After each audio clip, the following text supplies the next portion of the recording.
Assalamualaikum warahmatullahi wabarakatuh. Bismillah, assalatu wassalamu ala rasulillah sallallahu alaihi wasallam. Alhamdulillah teman-teman sekalian, siapakah yang bisa meyakinkan bahwa puasanya selama ini benar-benar bebas bersih dari perbuatan yang tidak bermanfaat, dari anfaedah, dari lagu dan rafas. Apalagi sekarang ada HP, dengan mudahnya kita bisa mengakses dunia maya, sehingga potensi puasa kita untuk terjangkit yang namanya wabah rafas dan lagu semakin terbuka lebar. Lalu bagaimana caranya untuk membersihkan noda-noda itu dari puasa kita? Rasulullah SAW sudah bersabda, "Faradha Rasulullah SAW zakatal fitri tuhratun lis-shaim minal lagwi war rafas." Rasulullah SAW sudah mewajibkan zakat fitrah untuk membersihkan orang yang berpuasa dari sesuatu yang tidak berguna, yang tidak bermanfaat.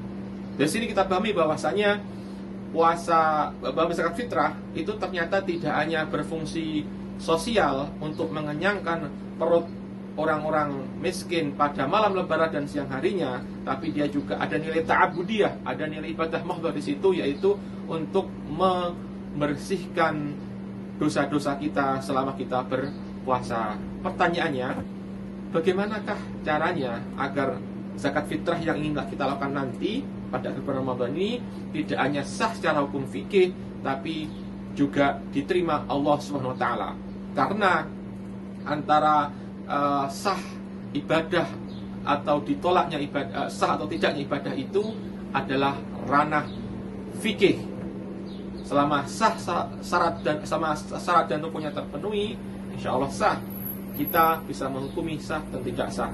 Tetapi apakah zakat fitrah ini, ibadah kita diterima Allah atau tidak, itu adalah tentang takwa. Ada fatwa, ada takwa. Maka di sana ada antara fatwa dan antara sah atau tidak sah. Tidak semua amal ibadah yang sah itu ada diterima Allah Ta'ala. Laisa kullu amalin sahih maqbul Allah. Demikian para ulama usuliyin menyatakan bahwa la talazum binasih qabul, tidak ada hubungan lurus antara ibadah yang sah dan diterima Allah Ta'ala. Tidak semua ibadah yang sah itu diterima oleh Allah Subhanahu wa Ta'ala. Lalu bagaimana caranya agar ibadah kita benar-benar sah, tidak hanya sah tapi juga diterima Allah Subhanahu wa Ta'ala? Salah satu usaha ikhtiar yang kita bisa lakukan adalah pertama adalah dengan niat. Kenapa harus niat? Karena zakat fitrah ini adalah ibadah mahdhah menurut jumhur ulama. Ada Imam Auza'i mengatakan ibadah fitrah ini adalah seperti membayar utang tanpa perlu niat. Tapi yang sahih adalah ibadah ini adalah termasuk ibadah yang perlu niat.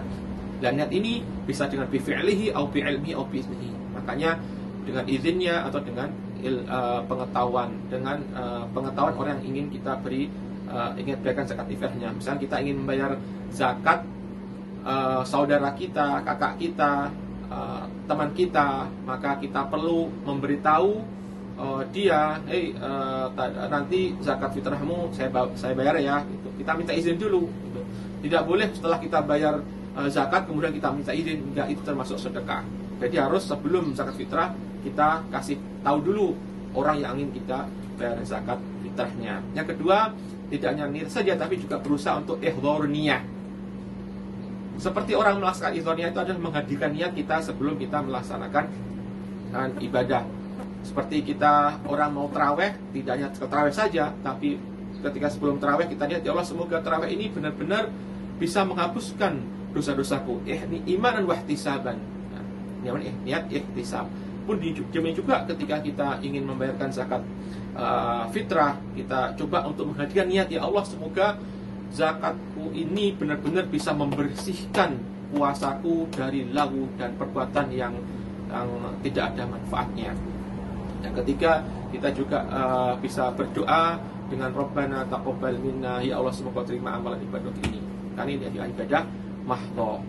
Seperti dalam Al-Quran disebutkan orang-orang yang takwa adalah ketika bersedekah, walladzina yu'tuna ma'atau wa qulubun wajilah. Orang-orang yang ketika memberikan zakat atau sedekah, kata Imam Al-Baghawi, itu ada rasa takut diterima atau tidak diterima.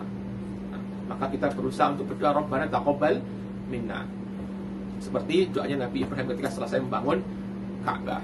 Kemudian yang keempat yang bisa kita lakukan adalah dengan berusaha memberikan zakat ini dengan cara ukuran, waktu, tempat yang sesuai tuntunan Rasulullah SAW, dengan berusaha mengambil pendapat yang lebih aman, pendapat yang lebih menenteramkan, pendapat yang abra'u lidzimmah, dengan cara khuruj minal khilaf, dengan cara pendapat yang ihtiyat atau pendapat yang afdal. Mengambil pendapat keluar dari perbedaan ulama itu bukan berarti mengalah dari perdebatan, tapi berusaha untuk mengambil pendapat yang disepakati oleh ulama bersama. Contoh kasus adalah yang pertama seperti perbedaan ulama rahimahullah tentang sah atau tidak sahnya membayar zakat dengan uang. Jumhur ulama kecuali Hanafiyah itu mengatakan tidak sah, la yujzi, la yasih dalam ibarat mereka untuk kita mengenai zakat dengan uang. Hanafiyah mengatakan boleh. Ada yang mengatakan boleh dengan atau ada maslahah. Kalau sebagai seorang mufti, kalau ditanya seseorang kalau masalah sah atau tidak sahnya, adalah sah, karena kita berusaha untuk mengambil pendapat yang aisar, pendapat yang lebih memudahkan buat umat, selama tidak keluar dari koridor nas dan maksud syariah yang ada. Namun kita sebagai mustafti, orang yang ingin melaksanakan fatwa itu sendiri, kita berusaha untuk mengambil pendapat yang ahwat, pendapat yang kira-kira lebih selamat dan aman. Dalam hal ini adalah kita berusaha membayar zakat dengan makanan pokok, baik itu kita langsung serahkan kepada fakir miskin atau kita wakilkan kepada lembaga amil zakat dalam bentuk uang. Nanti endingnya mereka yang akan membayarkan zakat kita dalam bentuk makanan pokok. Yang kedua adalah seperti ihtiyat, yang kedua adalah seperti perbedaan ulama tentang ukuran sok itu berapa kilo. Ulama sepakat bahwasanya sok itu adalah 4 kali mud gini. Namun dat mud itu sendiri atau mikyal itu sendiri adalah ukuran volume, sedangkan kilogram itu adalah ukuran berat massa. Lah konvensi dari ukuran volume ke ukuran kilogram inilah yang menimbulkan perbedaan ulama dalam produk ijtihad mereka. Ada yang memaknai satu sok itu adalah 2,1 kg, ada yang menafsiri 2,4, ada yang mengatakan 2,5, ada yang mengatakan 2,75, bahkan ada yang mengatakan lebih dari itu. Nah, sebagai seorang mustafti, sebagai bentuk kita kehati-hatian kita, sebagai rasa takwa kita kepada Allah, takwa kita kepada Allah, kita mencoba untuk melebihi dari ketentuan fatwa yang dikeluarkan ulama. Mungkin kita bisa melebihi menjadi 3 kilo. Makanya dulu Imam Malik, ketika Imam Malik rahimahullah ketika di Madinah itu ketika mengukur sok ya, itu bukan dimasak begini, bukan diratakan begini, tapi beliau sobba ali sobba ini sampai membentuk seperti sanamu, sampai membentuk seperti apa, punuk unta, tasni musok namanya. Nah, inilah salah satu bentuk kehati-hatian, dan inilah yang salah satu bentuk takwa kepada Allah Subhanahu wa taala, memberikan yang lebih baik dari yang sudah ditentukan oleh ulama. Kemudian permasalahan berikutnya, perbedaan ulama tentang kapan waktu zakat fitrah itu dikeluarkan.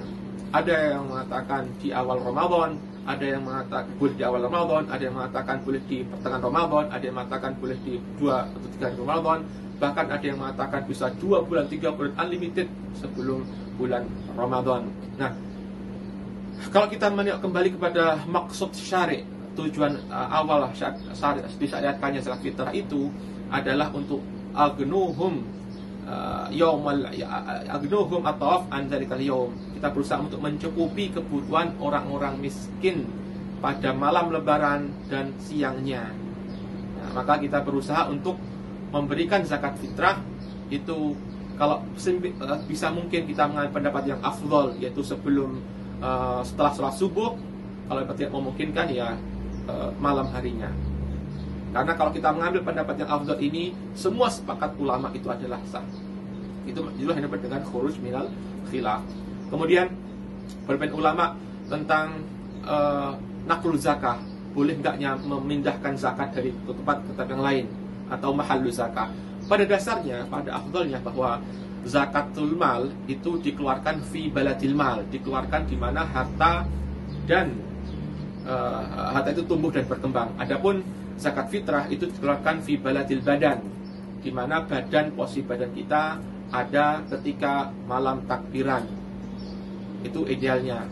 Itu yang lebih afdal untuk mengeluarkan zakat fitrah selama di daerah kita itu ada yang lebih fakir dari tempat yang lain. Kecuali kalau di daerah itu ada yang lebih fakir, maka afdal, atau yang ada saudara kita yang fakir, maka afdalnya diberikan kepada saudara kita. Tapi kalau sama-sama fakirnya lebih baik dikeluarkan di mana kita bermalam id di situ. Setelah kita keluarkan zakatnya. Kemudian masih banyak lagi tentang bagaimana kita berusaha untuk ihtiyat, hati-hati dalam melaksanakan zakat fitrah ini.